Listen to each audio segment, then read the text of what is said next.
Je ne sauterai pas sur le bureau du professeur. Je ne sauterai pas. C'est vrai que les punitions à l'école, ça ne laisse pas que des bons souvenirs. En même temps, tous les enseignants le savent, quand un ou deux élèves perturbent les cours, ce sont des heures et des heures d'apprentissage qui sont perdues pour tous les autres. Alors de temps en temps, il faut bien distribuer des punitions pour faire cesser les comportements négatifs et distribuer aussi des récompenses pour encourager les comportements positifs. Ça consiste un peu à manier le bâton et la carotte. Bon, je vous rassure, il ne s'agit pas de taper sur les élèves. Surtout que les sciences cognitives nous apprennent aujourd'hui que la carotte est beaucoup plus efficace, même avec les élèves les plus turbulents. Autrement dit, mieux vaut encourager ce qu'il y a de positif dans le comportement d'un élève plutôt que de se focaliser sur le côté négatif. Et puis en plus, la carotte, il paraît que ça rend aimable.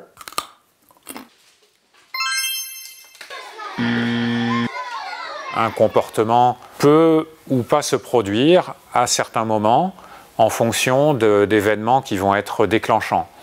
Et donc c'est important pour l'enseignant qui veut comprendre le comportement d'un élève d'essayer de repérer ces événements déclenchants, ce qu'on appelle des antécédents, et aussi d'essayer de comprendre la fonction du comportement de l'élève.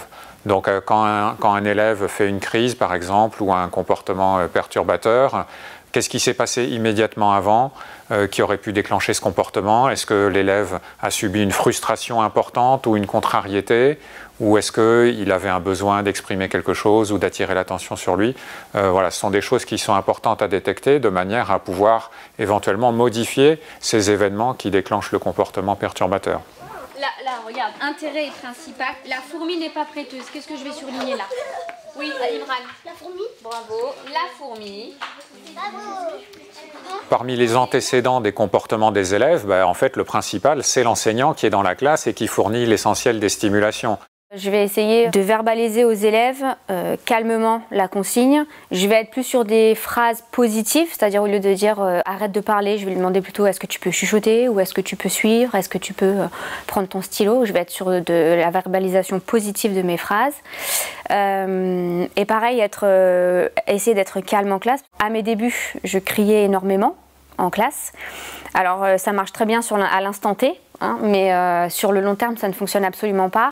Est-ce que vous pouvez reprendre le texte sur la cigale et la fourmi? La cigale et la fourmi. Ah, j'ai pas pris mon code. C'était la base.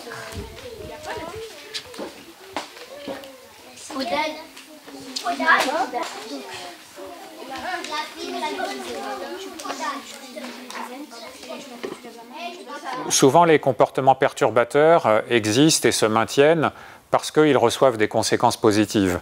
Par exemple, une conséquence positive, c'est d'attirer l'attention des camarades sur soi, par exemple en les faisant rire. Et donc ça, évidemment, à chaque fois qu'un élève parvient à faire ça, eh bien, ça renforce le comportement qui a fait rire les autres camarades. Mais ça peut être aussi attirer l'attention de l'enseignant sur soi, ou parfois arriver à énerver l'enseignant. En soi aussi, ça peut être un renforcement positif pour l'élève perturbateur.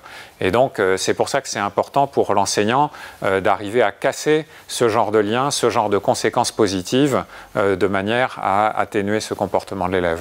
Face à un élève qui a un comportement perturbateur, la solution pour les enseignants, c'est souvent de punir. Sur le moment, les réprimandes, les critiques ou les sanctions plus importantes peuvent effectivement calmer l'élève. Mais à long terme, ces punitions à répétition se révèlent non seulement inefficaces, mais même contre-productives. D'abord, recevoir sans arrêt des reproches, ce n'est pas très motivant. Et les élèves démotivés sont souvent plus dissipés que les autres. Ensuite, donner des heures de colle ou du travail supplémentaire, cela consiste quand même à dire à un élève que le travail scolaire est une punition. Derrière, non seulement il risque de détester son prof, mais aussi l'école en général. Enfin, exclure de la classe un élève qui met le bazar, ça signifie qu'il va échapper, par exemple, à une heure de maths. Possible qu'il recommence la prochaine fois en augmentant même un peu le volume sonore. De toute façon, au bout d'un moment, les élèves les plus difficiles s'habituent aux punitions, ça ne leur fait plus rien. Alors il faut des sanctions toujours plus fortes, et là, eh bien, c'est l'escalade.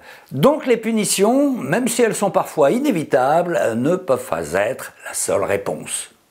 Là. C'est bon Lila, tu chantes. Je vois pas cet enfant. Vous chantiez, j'en suis Forez. C'est tout. Vous, très bien, elle s'adresse à la cigale. Bravo. Debout, là. Ça fait ça. Et moi aussi. Nuit et jour, à tout venant, je chantais Ne vous déplaise. On ne va pas pouvoir compter que sur les punitions. Et il va falloir opérer un renversement de perspective et se concentrer sur les comportements positifs, ceux qu'on veut voir émerger à la place du comportement perturbateur. Et donc ces comportements positifs, bon, s'ils ne sont pas maîtrisés par l'élève, déjà il va falloir les enseigner explicitement.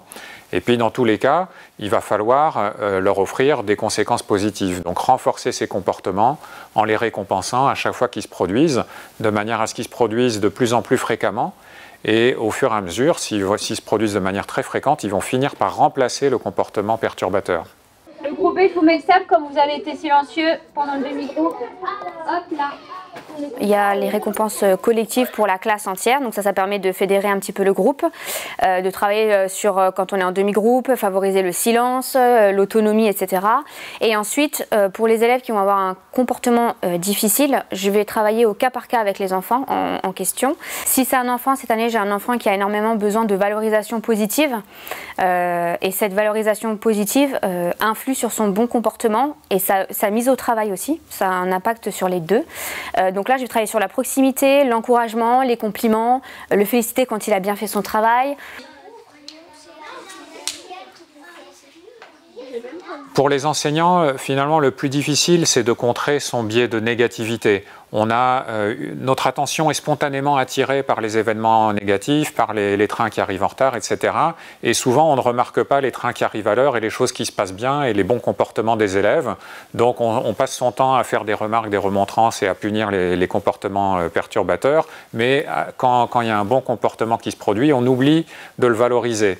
Et donc, effectivement, pour les enseignants, ça va être important de déporter leur attention des comportements négatifs vers les comportements positifs et de s'entraîner en quelque sorte à remarquer ce qui se passe bien. Alors évidemment, il ne s'agit pas de manipuler les élèves avec des récompenses, non, non. Seulement de les guider pour qu'ils adoptent un comportement plus approprié, d'abord pour eux, et ensuite pour que les cours puissent se dérouler dans de bonnes conditions. Maintenant, si vous voulez en savoir plus, les références qui accompagnent cette vidéo vont vous intéresser. Et ben voilà, c'est quand même nettement mieux ça, comme punition.